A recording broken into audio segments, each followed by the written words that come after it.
Zach, What's up, Edward? what's up, man? How you doing? Man, I don't really know. Just, living the life, I guess. Bro, hockey was crazy last night.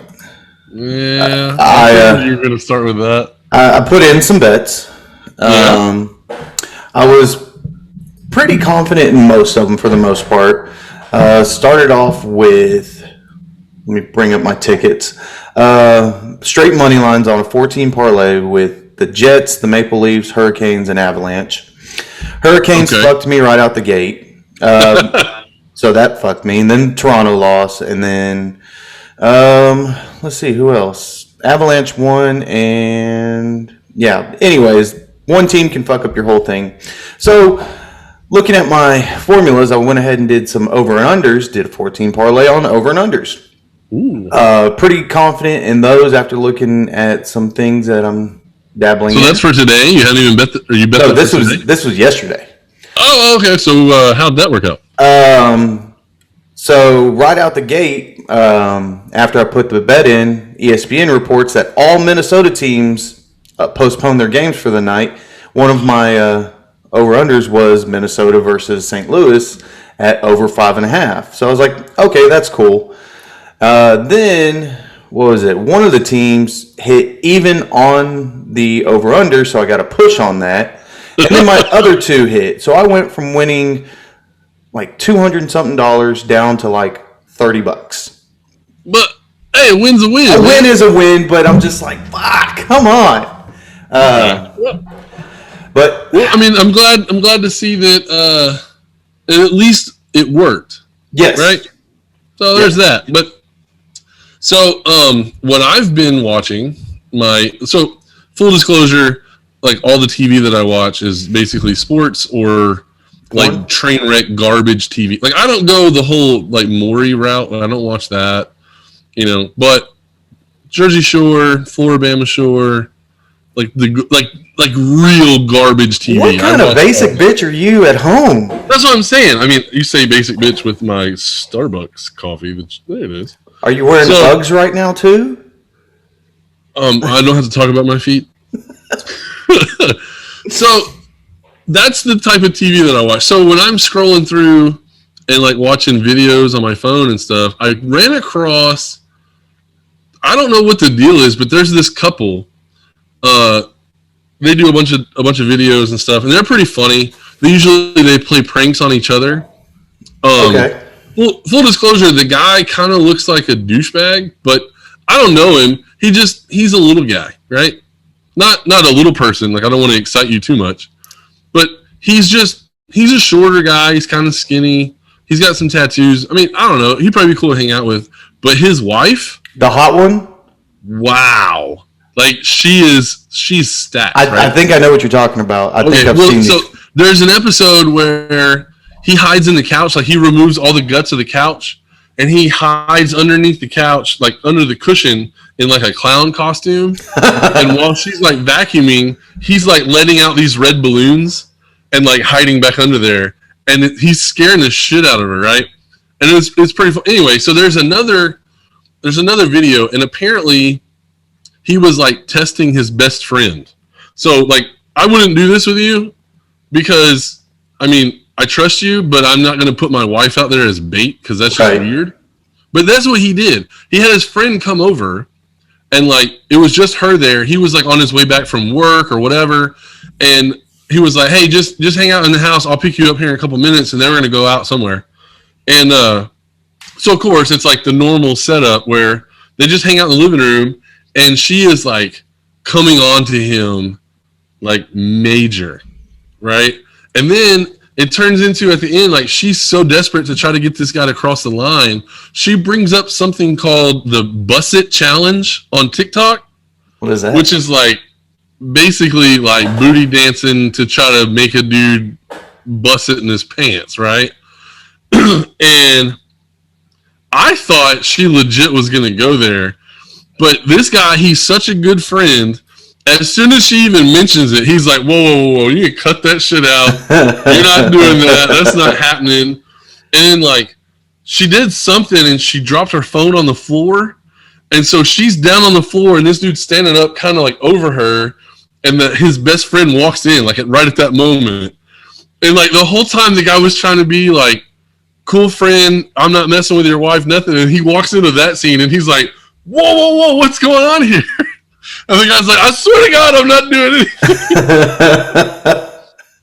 And like, I just don't understand why that's the type of, like, every video on YouTube is like that now, where they're trying to catch their best friend, like trying to bang their wife. Like, why would you want to do that? Sometimes I see just be your friend. Sometimes I see those and I'm thinking this is staged all the way around. Just it has to be. Right. And at the same thing, like, why do you want to test your buddies like that, right? Like, you and I, we've known each other for 20 years. Like, why would, I'm bored today. I wonder if Zach would try to bang my wife. Right. Let's put it to the test. Right. Like, hey, I'm going to record it. Yeah, that's dumb. It really is. Then, like, just honestly, what happens if I did? Right. Then now it's a whole wife, different water. Exactly. My wife divorces me. You divorce your wife. We hate each other. Right. Like, what's the point? I mean, full disclosure, I wouldn't sleep with your wife. Absolutely. You wouldn't sleep with my wife. That's outside that's not the point. The point is, why would you want to do that? You would have to think, though, like, if you were one of those people who posts on YouTube all the time, there's always a camera around them, right? Well, yeah, right. So every situation you go into, if that wasn't staged, this one that you're talking about, if it wasn't staged, and all of a sudden said hot wife is like doing this shit, something should be going off. Like, hold on, where's the camera? Because normally, like, hey, you want this ass? I'm going to give away this ass. I'm going to be like, what the fuck? I would be like, hold up, who is this? Well, right, like, and then that's the other thing, right? Like, this chick is bad, like, bad, and the guy, he's whatever. I don't know, whatever, but he had to be thinking in his head, like, normally, like, even if this wasn't his wife, right? This isn't going to happen like just every day. So he has to be thinking, this is fake. This is a setup. This is bullshit. Anyway, I say all that, and I'm criticizing the video. I watched every minute of it, so obviously it's entertaining. I'm waiting to see the next one that they put out like that. It's so weird, man. You ready to get this shit show started? Let's do it. Let go. Woo!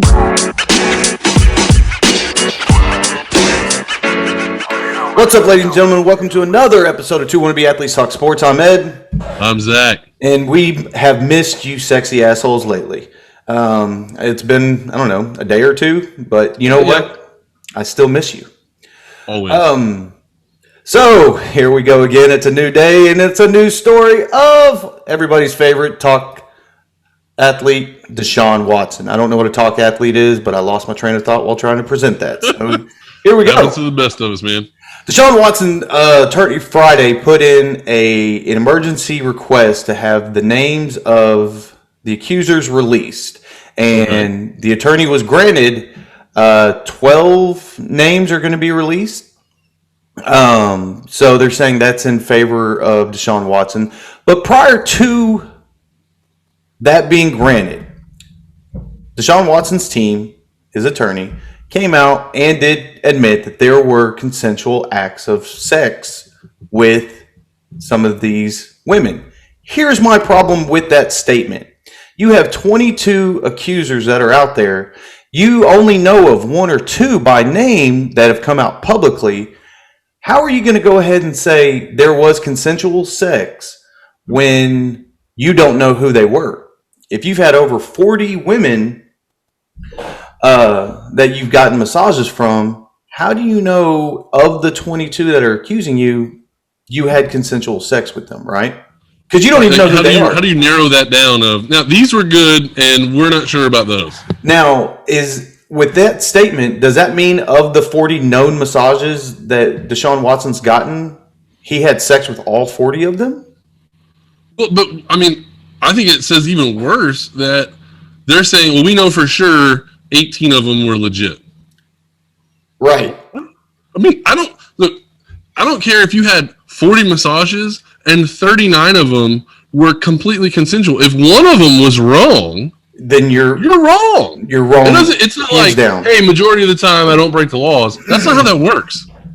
So with them gaining access to 12 or however many names of the accusers, Deshaun Watson's team has come out and said that they are not settling. That's bad. That's bad. That's bad. Well, I don't know if it's bad, but I mean, it's definitely ballsy. That's for sure. Like you just said, all it's going to take is one. Right. I don't know how you have evidence if you're Deshaun Watson to show that you were innocent 22 times. Well, I mean, it's possible that in the text he said, hey, during massages, I get aroused. Are you cool with, taming the dragon? And if they said yes, then, I mean, they really have no argument, do they? I don't know. That's the only thing that makes sense to me is that he would have direct text from those people saying that they were okay touching the ding ding. What's not to say though? Once they get there and they're in the moment, they're just like, "Whoa, I can't do this. I can't do this." That's very possible too. But how do you prove that, right? Well, you can't. And if that's and that's the thing though. If that's what they say, then it's like, well, I don't know how that works. Now, we've mentioned it before that 2 or 3 of them supposedly, Russie Harden has text showing that 2 or 3 of the women are just trying to blackmail him and get some money and requesting $30,000, $100,000, this and that. Right. Those, I think, if they have proof on that, you can set that to the side and then focus on the other 19 women, right? Right. But you can't loop in 19 other women and say, well, they're all money growers and you can't do that because that just makes you look even worse, in my opinion. In other news with the Deshaun Watson case, an attorney came out Friday after all this that has nothing to do with Deshaun Watson's being a representative for Deshaun Watson as an attorney. I'm going to butcher her name. Latia Quinos, I think. She's an attorney, and she is a survivor of sexual assault. She spoke out, and I'm reading off USA Today, spoke out about Watson's upbringing and characterizing him as someone who is still trying to deal with his fame and public persona. She quotes, "This is a 25-year-old man was thrown into the depths of something he wasn't accustomed to, money, fame, and stardom." I listened to audios on it on a radio station recently, and it was pretty much her saying after spending the day with him or however long and talking to him, there is nothing that I believe that he did any of this. He's a good-hearted person and blah, blah, blah. And maybe that's downfall on my part. I immediately shut down because of the fact that you're taking somebody who's not personally connected to Deshaun Watson. You don't know him. You were thrown into a room with him. You made him feel comfortable. He opened up to you. And what's not to say he didn't lie to you, right? Well, I mean, what's not to say that, he just was like, you know what? This lady, she's trying to make a case for my defense. Right. It's probably not best for me to ask her to touch my penis. Right. Right. So, I mean, I don't know. My favorite thing about this entire subject is that anytime you hear about serial killers, right? I'm not saying Deshaun killed any of these people. That's not what we're saying. But those people they're serial killers. They do it multiple times. They do the same offense multiple times. And every time you hear about it, like the neighbors are always like, oh my God, he was so nice. He always helped with the PTA and he always helped with the lemonade stand. And I never would have thought he would have done this. Right. So my thing is, if Deshaun Watson was walking around like a Neanderthal and just grabbing women and say, oh, you touch dick, like that's not going to get anybody. Well, I'm just, that's not appealing to anyone. But that's how it meant. If he has game and he's a little smooth talking, right, that's way easier to get someone into a situation where you could make them touch your ding ding, right, rather than just yelling at them and grabbing them by the hair. That shit ain't gonna work. I get the play that Rusty Harden's team did with bringing in this female, showing first and foremost they wanted you to know that she was a survivor. All right, hats off to her for opening up about that and being vocal about it. That's a huge brave thing. But outside looking in, that was a political move to show that somebody who has been through the tragedy of sexual assault is sitting down with somebody who's being accused of it and made their own decision, saying that I don't see that in him, right? Yeah, that's pretty crazy. My opinion, though, is like hats off to her. That's an incredibly brave thing. Everybody has demons in their closet that aren't seen by everybody on a daily basis, or if ever, right? Whether as small as they are or as big as they are, right? Like you brought up serial killers. How long did John Wayne Gacy get away with murdering people, right? Right. How long has Deshaun Watson possibly been getting his boners rubbed down by massage therapists? Did it go all the way back from high school? Did it go all the way through college? Did it just start when he got to the NFL? Or did he not have any of this happen at all? But who knows? But here's the problem again. We're coming up to where, yes, it's being admitted that he gets multiple massages a week. Now his team has come out and said, yes, there was consensual sex. So he is going to these massages looking for sex. Yeah, I mean that's what it sounds like to me also. I'm thinking that he's not going to come out a winner on this. There's too much evidence that they've released to the public, and the public opinion, hopefully they're as smart as I am, which is not hard to do, but like the writing's on the wall. It's not looking good.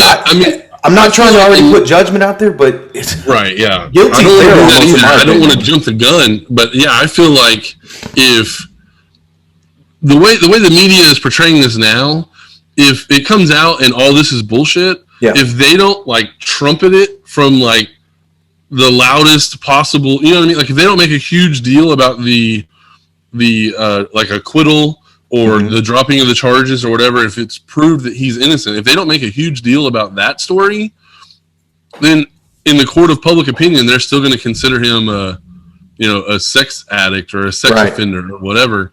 And so, I mean, I'm with you. I feel like that there's so much smoke now and so much more, evidence come out that's just not good for him. That, I mean, it's hard to say that he's going to come out of this unscathed. But I do think it is weird that we've only got stories about this from the NFL. Mm-hmm. We don't have anything about this when he was at Clemson. Nope. We don't have anything about this from, even high school. And it's possible that maybe Clemson didn't do that. Or Clemson's hiding it. I don't know. I mean, I don't think that would happen. I kind of feel really? I feel like it would have already come out. I think it's being held up. It might be. Okay. Let's go to imaginary land. All right. Yeah. Put on your. We're there. All right. Let's say Deshaun Watson's found guilty on this. Okay. The next thing that they're going to do. Civilly or criminally? Civilly. Okay. Civilly. So they're going to look into that. Well, the powers that be are going to be like, well, shit, how far back is this going? Let's look at Clemson. Holy crap. Debo, you were hiding this for Deshaun. You knew this was going on. And you didn't say anything? Well, I want to win a national championship. We've seen it done before. We saw something similar happen with Urban Meyers to where he possibly knew about a coach doing some bad stuff. And what happened up at Penn State? What happened with Duke's lacrosse team? Like, there are times where schools and coaches hide their stuff because they need to keep face for a little bit. Don't lump the Duke lacrosse team into that because they actually didn't do anything wrong. That was bullshit. Well, I mean, at the time, though, like it looked like it was a hidden deal, right? Well, yeah, I mean, it looked like they were trying to cover for the team, but in actuality, nobody actually knew what the fuck happened because nothing happened. I just don't want to lump them in because those guys have been put through the fucking ringer with false accusations. So, but You get what I'm saying, though. Like, there's a chance that they dig deeper into it, and which could possibly get. I'm shocked. What you didn't talk about was Les Miles. Les Miles was basically covering it up at LSU, and since 2006 or 2009 or something, and it excuse me, and it just came out this year. Yeah, that he was covering all that stuff. Same thing with Art Briles, right? Art Briles was covering up all kinds of sexual assault at Baylor because he wanted to win. So you're right. I mean, I feel like because Deshaun Watson is so high profile, if they were wanting to tear him down, I guess maybe they were waiting until he made a bunch of money. I honestly don't know, but it seems like there would have been a little bit of smoke prior, right? Because we heard about Jameis Winston stealing fucking crab legs. That was right after he left Florida State and was about to go into the draft, right? Right after they won national. Oh, no, I froze. Right. Like as soon as he was about to cash in, now all of a sudden he steals from the grocery stores. Yeah. Right. I mean, granted, it's probably that story wasn't big enough that the college was like, we don't care. We're not going to let that one get out. But I mean, dude, I don't know. You're right. I'm naive to think that Clemson wouldn't cover it up. I don't know. You don't want them to. No, not at all. I want to assume everyone's good, especially Dabo Sweeney. He always seems like listening to that dude talk. I want to play for that guy. Right. You know what I mean? I call him Debo. My bad. Yeah. But let's go to the other side of the coin, and let's just say that Deshaun Watson is found not guilty, and everything's dropped, and he continues to get to play football. NFL doesn't find anything. What do you think his mindset's going to be like? Because nobody other than some former players and some low-level players have come out showing support.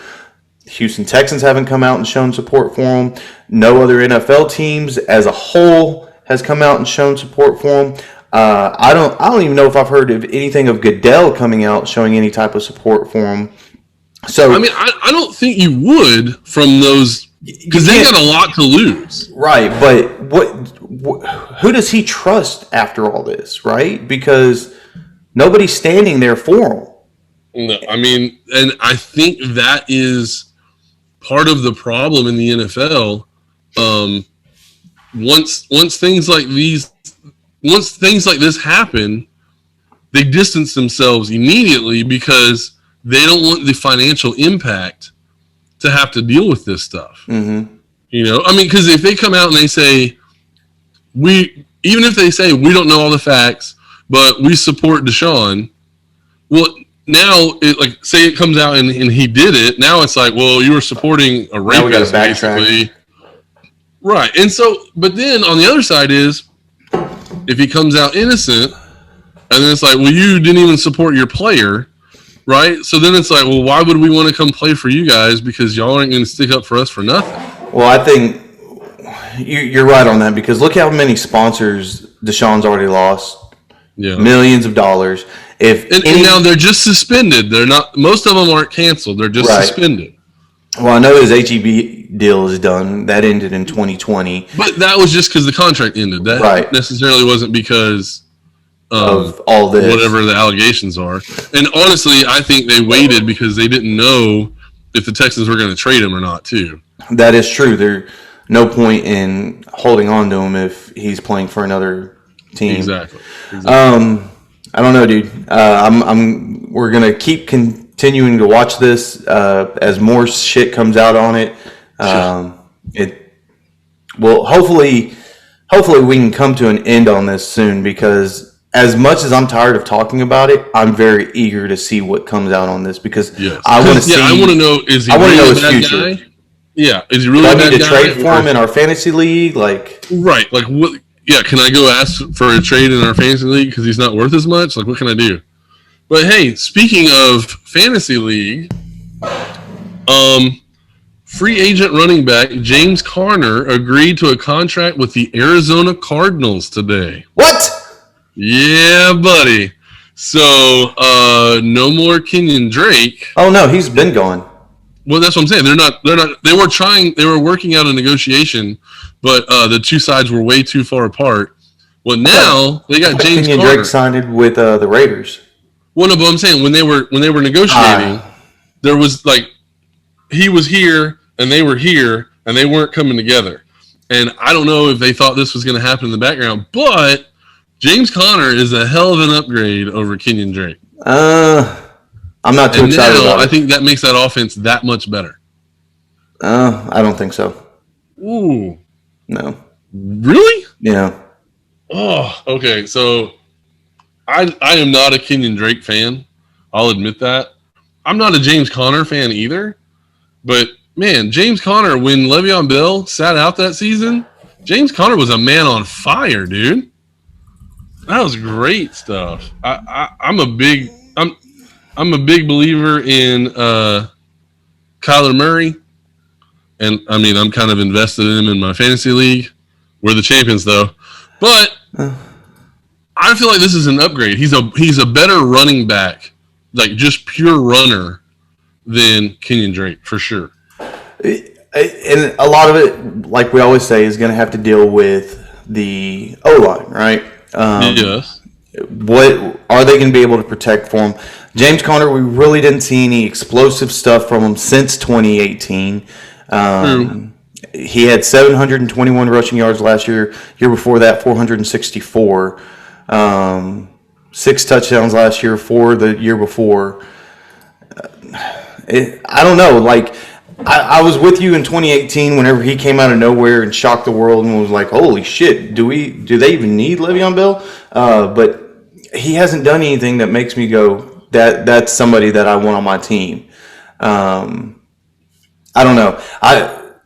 Fuck it. Maybe a new place might be what he needs to spark something new. But I'm not too excited when James Conner's mentioned. I'll watch and hopefully he shuts me down and I change my opinion. But for the most part, I'm not seeing anything great on it. Okay. I mean, Arizona again was still an 8-8 team that didn't even make playoffs last year, and yeah, they've made some moves here and there with getting J.J. Watt and now James Conner. They lost Patrick Peterson to the Vikings. Yeah.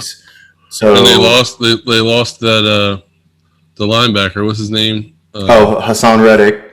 Yes, Hassan Reddick. They lost him. They lost him. Kenyon Drake's over in Las Vegas now. And somebody mentioned yesterday that the DeAndre Hopkins trade won some type of award from MIT as one of the greatest trades that's gone down in NFL history. But to me, I was like, is it really... Like, did they win in the trade? Absolutely. But was it the trade of the year? Because I would have put Tom Brady going to Tampa Bay. Granted, it wasn't a trade. It was a pickup of free agency. Going there and winning the Super Bowl. So that would be like the greatest move, I guess. Right. Okay. But apparently that got second place. But I say all that to say, like, I don't know.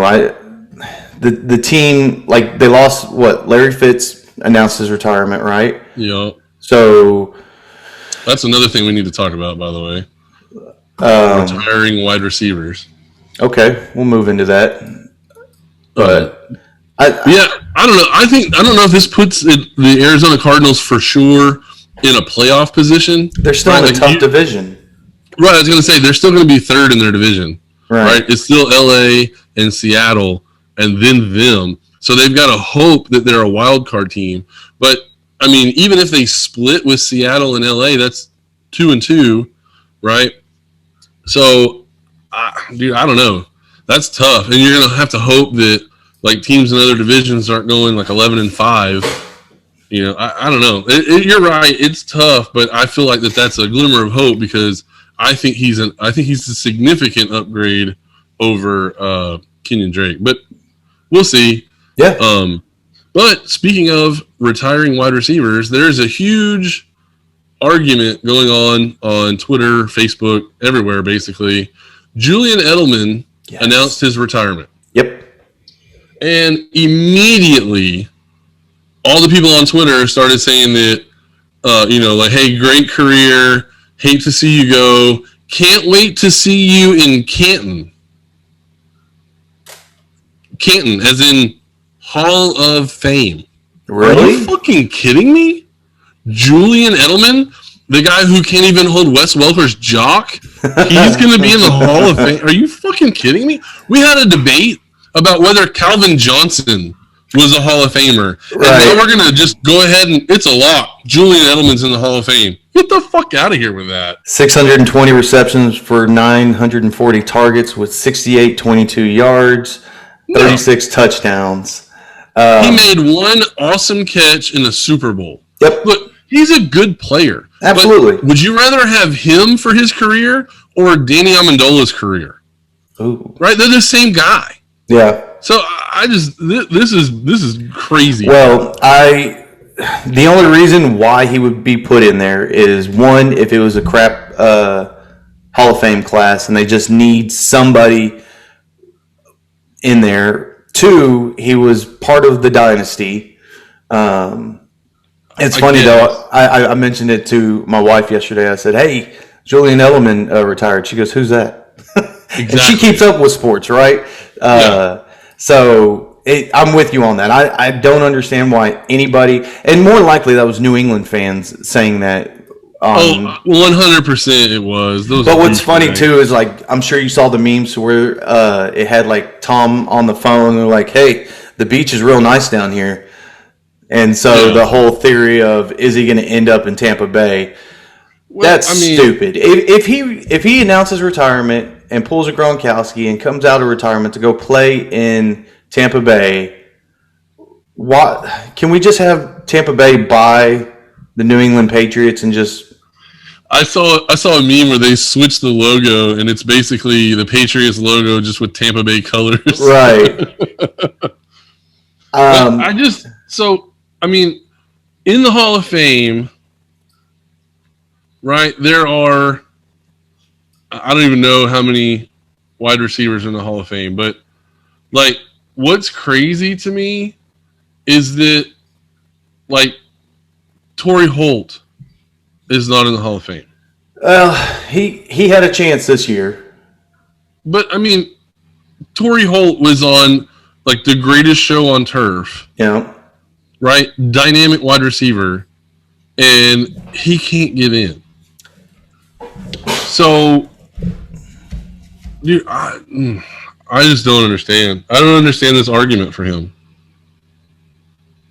It's dumb. He won't get in. He won't. Well, now I'm looking at this list and they're making it sound like, okay, so no, Torrey Holt is not a Hall of Famer, but he should be. Yeah. Maybe. I don't know. You know what? I don't even know for sure. Oh, you know. Yeah. I don't know. Andre Rison is not a Hall of Famer. That's insane. And we're going to talk about. Oh, I can't even say it. Again, though, remember those are fans saying that. That's not a known. True.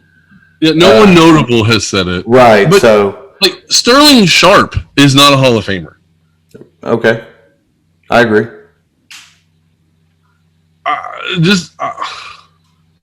Dude, I don't get it, man. These guys are better than him, and they're not in there.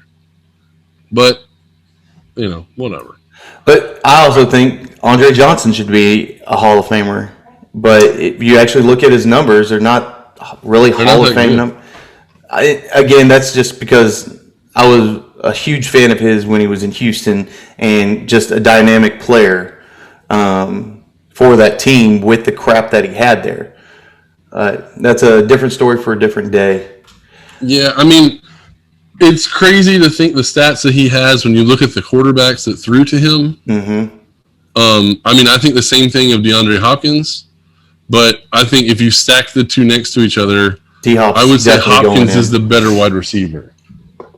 So, and like, if we already say Hopkins is the better wide receiver, mm-hmm. then are we going to just go ahead and say DeAndre Hopkins is a Hall of Famer? Because I'm not ready to say that yet. I want to say he is. But he's only been in the league for 8 seasons. Is that right?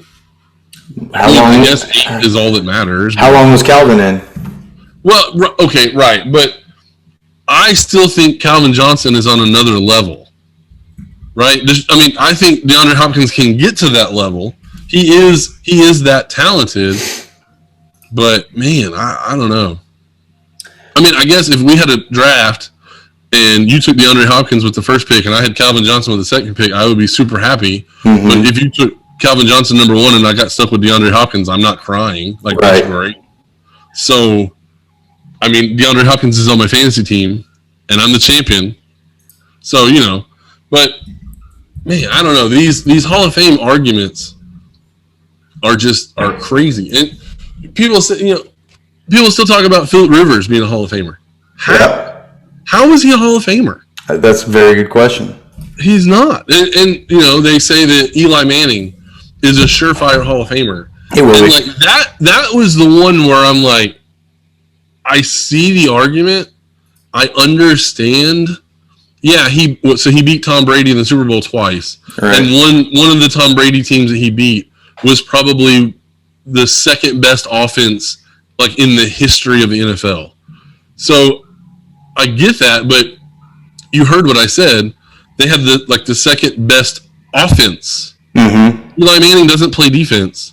So really, the championship teams that Eli Manning was on, the defense won the games. He just made a couple plays, you know. But I mean, hell, if your defense gives you that much leash to try to go win a game, I mean, you better go do it, you know. So True. I don't think Eli Manning's a Hall of Famer. I think, you know, clearly Peyton Manning's a Hall of Famer. He's getting in the Hall of Fame, and I just don't see Eli anywhere in that conversation. I think the 2 championships are going to do enough for him, and I don't know if they try to put a balance as far as number of players per team that go on there or something. I don't know. I don't think so. I mean, that's a good question. I don't know how all the voting looks, and you know if they're trying. Because then at that point, you're just trying to make a Hall of Fame where every team is represented, and I think if you do that, you end up watering down what the Hall of Fame is worth. Because remember, we had this argument about Tony Romo. Yep. And I think Tony Romo is head and shoulders a better quarterback above Eli Manning. And I mean, I don't think there's much argument to that. But on the flip side, so is Eli Manning only going to make it in the Hall of Fame because he won 2 Super Bowls? I mean, Probably. That's kind of weird. The Manning name and 2 Super Bowls. Yeah, but the Manning name is his brother. Just put Peyton in the Hall of Fame, and then, okay, there you go. Is his dad in the Hall of Fame? No. Okay. Well, I was going to say, if his dad's in there, you can almost guarantee that. Well, if his dad makes the Hall of Fame, then almost any quarterback can make the Hall of Fame. Right. I mean, I don't want to talk shit about Archie, but he doesn't have stats. So neither did Joe Namath, and look at that. Well, see, and right, like that's weird. Well, again, that was a different time, though. Right, but the only thing, like, what is Joe Namath remembered for? Touching women and getting drunk. True, and yeah, hitting on TV reporters on national TV. I mean, I know he's remembered for basically calling, "Hey, you know what? We're going to the Super Bowl. We're going to win." And they were like, "You're like a 16-point underdog, bro. What do you mean?" He's like, "That doesn't matter. We're going to win." And then they won. Yeah. And then after that, he wore like fur coats on the sidelines, and that's what people remember. But he was a terrible quarterback. Yeah. You know, I mean, I say terrible. He was above average. He wasn't. I don't know. I mean, I think Archie Manning was a better quarterback, but whatever. That's not the point. I just give you some quick comparisons for the DeAndre Hopkins and Calvin Johnson. Okay. Calvin Johnson played from 2007 to 2015. He got a total of 11,619 receiving yards with a total of 83 touchdowns. All right. Hopkins has been playing from 2013 and present. He is currently at 10,009 receiving yards with 60 touchdowns. Okay. So that's a little low. The touchdowns, yes, but the yardage, you look at it, he's averaging almost 1,000 plus every year. Calvin was roughly the same. He had 2 years with over 1,500 receiving yards. Hopkins has had 2 years with over 1,500 receiving yards. the 1 year that sticks out mainly for Calvin Johnson was 2012, where he got almost 2,000 receiving yards with 1964. I think that helps him out a lot too. But with DeAndre Hopkins, looking based off of the number of games he played, he doesn't get injured. Out of all the 7 years that he's played, he's only missed 2 games. Yeah. And it's hard too because defenses are smarter now to where they know how to double cover on him. But we've also seen that he can break double coverage. He can break triple coverage. The dynamics of DeAndre Hopkins, I think, is what elevates him to where I think he will be a Hall of Famer eventually. If Arizona comes out and wins a championship with him on there, and he's one of the reasons why, that's probably going to be a shoo-in for him to be a Hall of Famer. If he can continue put up numbers like he is right now, just guesstimating, it looks like he's averaging around 6 touchdowns a season. He may need to bump those numbers up a little bit more, probably around the 8 marker for him to be a shoo-in. That's personally my opinion, but I could see DeAndre being in there. So I found this website, and it's profootballreference.com. Yep. Just go ahead and plug them because I use them a lot. They have a Pro Football Wide Receiver Hall of Fame monitor. Oh. And so basically they have this formula. Excuse me. They have this formula, and the Hall of Fame matrix is what they call it. And if you're over 105, then you're a Hall of Fame wide receiver. But they have a list of all the wide receivers that I guess have retired. Well, no, because Julio Jones is on there. He hasn't retired. But they have this list of wide receivers that should be or pretty close to being in the Hall of Fame. I do not see DeAndre Hopkins on this list unless I just missed him. But, oh no, there he is, DeAndre Hopkins. So they said for the Hall of Fame matrix, you have to be 105. They have DeAndre Hopkins right now at 46.6. Oh, wow. Yeah, but also look at where they have Calvin Johnson. So Calvin Johnson is obviously he's in the Hall of Fame, right? But his Hall of Fame matrix is 83.7, right? So significantly higher. I'm almost double. I'm already saying that this thing is crap. Okay, well, if they're going to have Calvin Johnson rated at 83.7 and he got in first year, yeah, like your matrix needs some twerking. I agree with you. Maybe not with the twerking. I want to see it tweaking. I think so. Based on this, who do you think are the 2 greatest wide receivers of all time? Well, of course, Jerry Rice. That's without question. And then who's right next to him? Randy Moss. So that's the top 2 in this matrix. Okay. And it has. This is the crazy part. The score for Jerry Rice. Remember, 105 is what you need to be in the Hall of Fame, according to these people. Jerry Rice, his score, 311.8. Jesus Christ. So, surefire Hall of Famer. Wow. And then the next score, Randy Moss, 149.6. So, yeah, Jerry Rice clearly dominates this category. But it gives Larry Fitzgerald a score of 140.9. So, we both agree he's a Hall of Famer. Absolutely. Yeah, so then there's no question there. But the next 2 wide receivers that have a score over 105 that are not in the Hall of Fame, Reggie Wayne and Torrey Holt. So my question to you is, maybe we don't remember Torrey Holt as much, but we remember Reggie Wayne. We watched Peyton Manning throw him numerous touchdowns, right? Is Reggie Wayne is not in the Hall of Fame. So is Julian Edelman a better wide receiver than Reggie Wayne? Not even close. No. So all you people that are saying Julian Edelman's getting in the Hall of Fame, get the fuck out of here. He's not getting in. Julian Edelman, by the way, he ranks underneath Dez Bryant on this Hall of Fame matrix. His Hall of Fame matrix is 36.1. Sorry, you had a great career, and I loved watching you play, you're not getting in the Hall of Fame. Nope. So, Chris Collinsworth, your favorite sports announcer. Fuck that guy. His score is 34.08. They should give him a negative number. No way. He was a good player. Suck my nuts. So I'm just going through here. Keyshawn Johnson, 49.8. Herman Moore, 51. Wes Welker, 55. Roddy White, 56. Where's my boy AJ at? Oh, AJ. Not AJ Green. Right? Andre Johnson. Yeah, I was like, he's not on this list. Andre Johnson, 92.3. Ooh. Yeah, but he's surrounded by like Isaac Bruce, 99.8.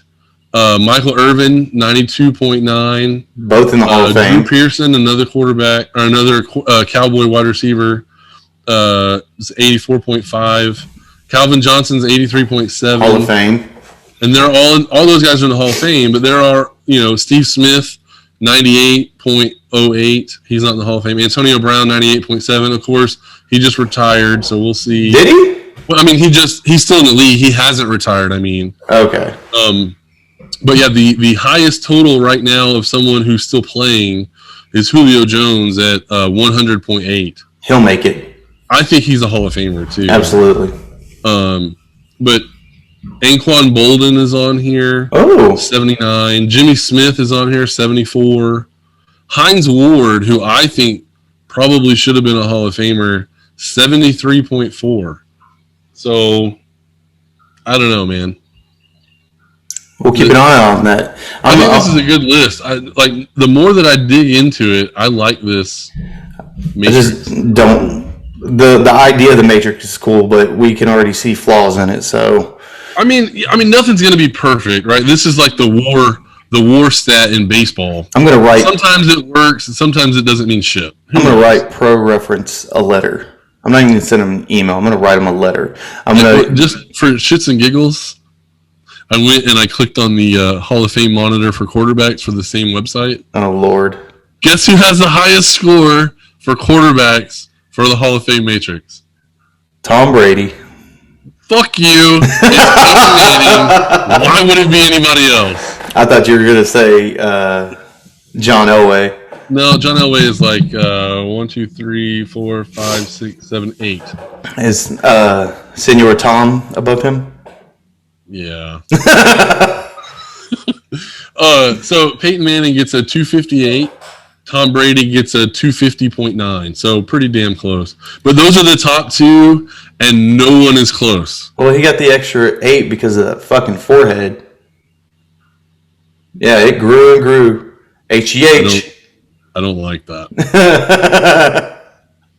Fuck that. Anyway, so no, I mean, I think the way that I feel about quarterbacks, if you pick Tom Brady and you say he's the greatest of all time, like, it doesn't bother me. If you say Peyton Manning, he's the greatest of all time, it doesn't bother me.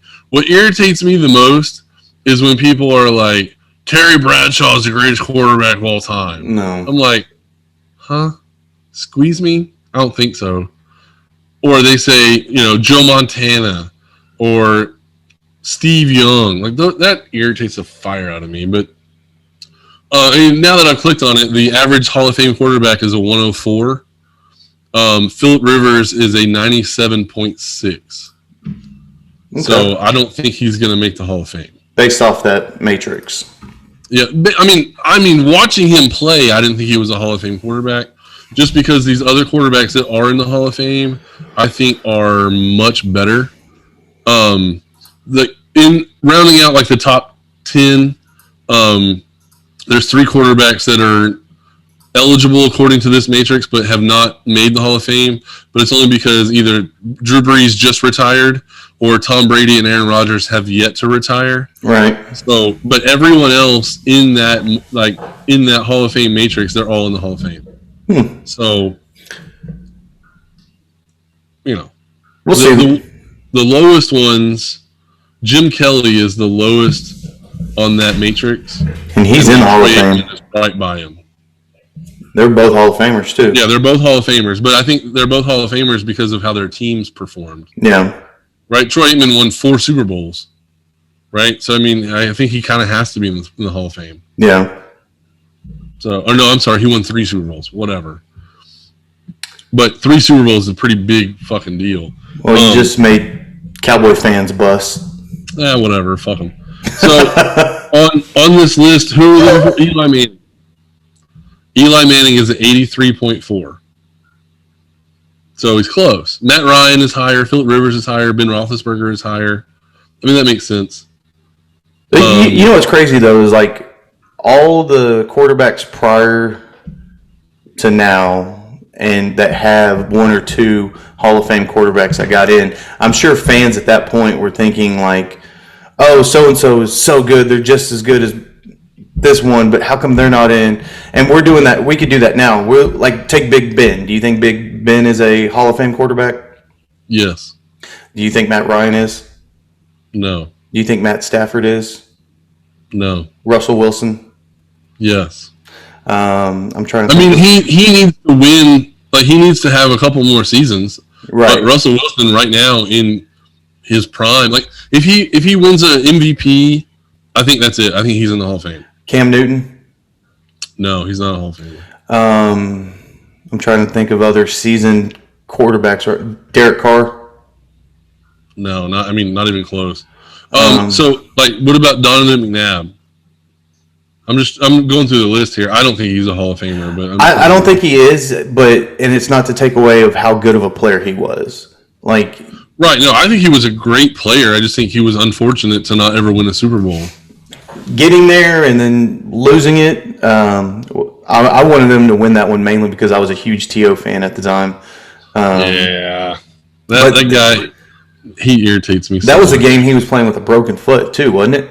Yeah, broken ankle. Had that special like shoe built by Nike so he could run.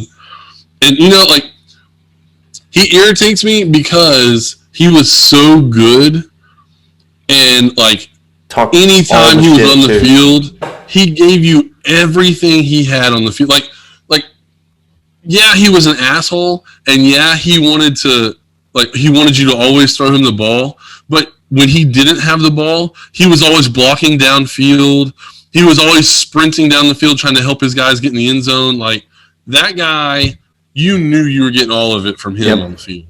I think I hated the way his career ended. I wish he would have been able to play for a powerhouse team and actually stand a chance somewhere. But, you know, he had a pretty decent run in Dallas, and, you know, I quietly was cheering for him and him alone.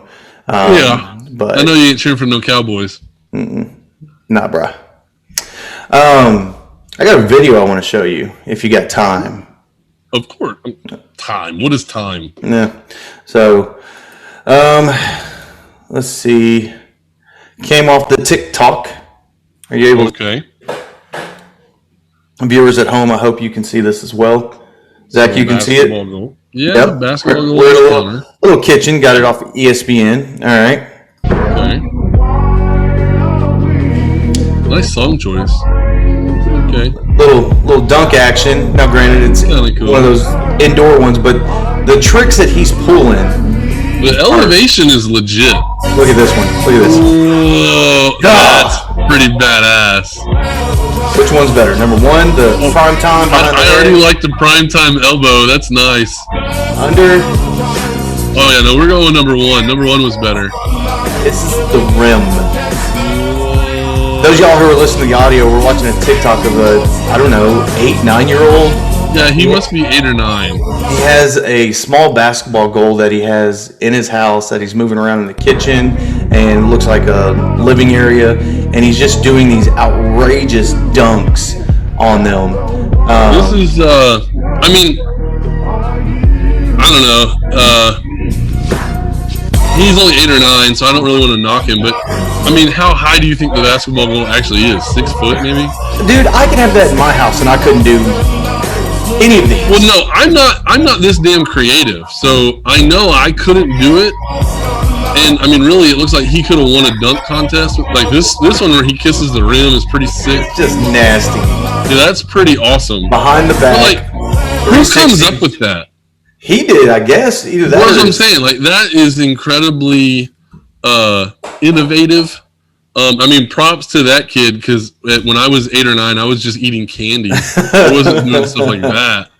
But I don't know, man. That's pretty cool. But so going into like these weird sports, I think it's cool in like the realm of TikTok and like YouTube and Facebook and stuff that like little kids can get their videos out there like this and I don't know, man. Like we're talking about it, and who the hell are we? You know? Right. Awesome. We're just a small time podcast, and here we are broadcasting a 8 or 9-year-old doing insane dunks on an indoor goal that he probably got at the dollar store.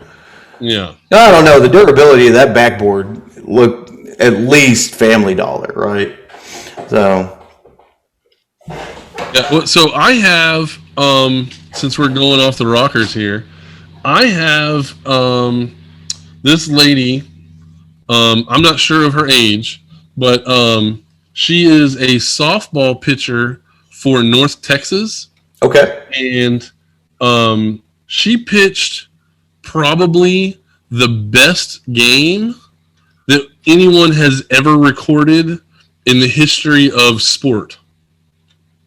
Huge lead in, and I guarantee this is probably the coolest thing you've ever heard of. Her name is Hope. Now I can't say her name. Hope Trotwine, not sure. Sorry if I mispronounced your name. Samsonite. Yeah. So, for those of you who don't know, in college, if you play softball, you only play 7 innings. Okay, so 7 innings, you do some quick math. You're only going to face 3 batters every inning. 7 times 3 is 21. She finished a perfect game, which is no hits, no walks, but she finished the game with 21 strikeouts. Holy crap. Right. So no one, not even did they not get a hit or did they not get on base, no one even put the ball in play. Holy crap. So she could have gone out there with just her and the catcher, and she struck out all 21 batters. I bet the infield and outfield were completely bored.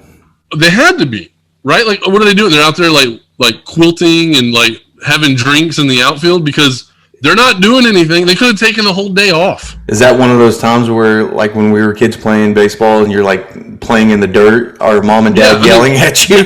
Yeah, my son's 8U baseball team could have been out there. She didn't need them. Didn't even matter. That is crazy. Yeah. Now, was this her first start or? No, I don't know if it's her first. I mean, I guess they've been playing for a little while, but that's an incredible achievement. They ended up winning the game 3-0. So, I mean, her offense actually did something. So they won the game. I mean, clearly the other team wasn't hitting the ball at all. But there's only been 2 other pitchers in the history of like Division I softball that have had 21 strikeouts, but none of them were a perfect game. So this is the best pitching performance in collegiate softball ever. That is crazy. It's insane. Like, that is a hell of an achievement. And then, you know, in the world of the weird, a sport that's like near and dear to my heart, bowling. Oh. There's a kid on television. I'm not sure what tournament he was bowling in, but he's a professional bowler. You know, he has like the jersey and the pants and like the, you know, I don't know if he has a wrist thing. I don't know what's going on there, but he is fully into it. But 18-year-old Anthony Newer, not sure how to say his name, he picked up a 7-10 split. Okay. There's only been 3 televised 7-10 split pickups. This was the 4th one. Really? Yeah, and now this kid's 18 years old. Now, to be fair, I'm glad he's good at bowling because he's left-handed and he's a redhead. So, I mean, he's kind of screwed anyway. So, at least he has one good thing he can do. Hold on. But redhead, yeah, there's lefty, and bowls. And he bowls. Yeah.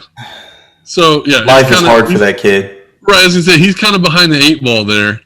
But he picked up the split. I don't know, like, if you can go out on your own time and look it up on YouTube or look it up on Twitter or whatever, the video is out there.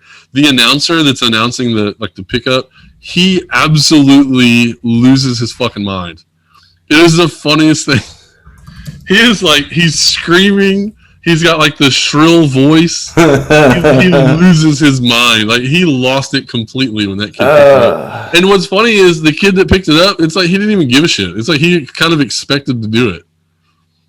Let me see. It was pretty cool. I think I have it. You know, those are my two weird things for today.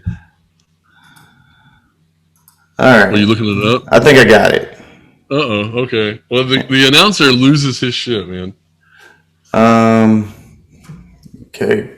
Bear with me. I should have had it primed, ready to go, but oh, you're good. Here we are. Hey. Boom. All right. Sharing your screen. Don't show the porn. Come on, kid, do it. He did it! He got the 710, Randy! He did it! Right after this shot. Okay. Oh my god. The announcer is like the best thing ever. Man. Hold on. This kid is just like all around like screwed for life. Redhead, bullet, lefty, bowler. Leaving the 710, the 710. Oh my! Or then again, this dude might be drowning in it right now, for all we know. Professional bowling. I don't know, man. I mean, if he had a mullet, he has a mullet. Does he have a mullet? Look at that! Oh my god, he does have a mullet, and he parts it in the middle. Oh my goodness, dude! Save some pussy for the rest of us, man. Holy shit! I didn't even see the mullet the first time around. I was so busy caught up on the announcer. He did it, Randy! He did it! That guy, he fucking lost his mind. I'm gonna try to see if I can't get that audio and put it on the soundboard that's being created. Yeah, we need it. Anytime we make like an outlandish claim, we just hit that button. He did it! Oh man. Well, that's great. I had fun today, man. You? Oh yeah. I mean, anytime I can infuse bowling into our podcast, I'm gonna do it. Oh, absolutely. Yeah. So, thank you all for listening. Don't forget to find us on all social media accounts: Spotify, Google Podcasts, Anchor. We're on everything but Snapchat. We're on TikTok, Facebook. We don't have Snapchat. We have. Are we on Tinder? No, that's not the right one. No, Grindr. Bumblebee Tuna. Excuse me, your balls are showing. Yeah. We're everywhere. Search us. Just type us into Google. 2 Wannabe Athletes Talk Sports. You'll find us. You'll see these pretty faces in that one. And we finally found out that you have to set up your Alexa at home to open Spotify. Make sure you have it out on your app. So anytime that you're in the kitchen or the shitter, wherever you have your Alexa at, just go, hey, Alexa, play 2 Wannabe Athletes Talk Sports podcast. And boom, you get to hear us everywhere you're at. So those of y'all who are watching us on YouTube, I hope you enjoyed all the video clips that we put on there. If you're not watching us on YouTube, you might want to go do it because there's a little bit extra fun there. Huh? I understand the drawback is that you'd have to see our faces. But you see our facial reactions, you can see our ads, you can see our cool backgrounds. Yes. You can see everything. So that's what we want to do. As always, thank you all for joining us, and we'll join you for the next episode of 2 Wannabe Athletes Talk Sports. I'm Ed. I'm Zach. Adios, assholes.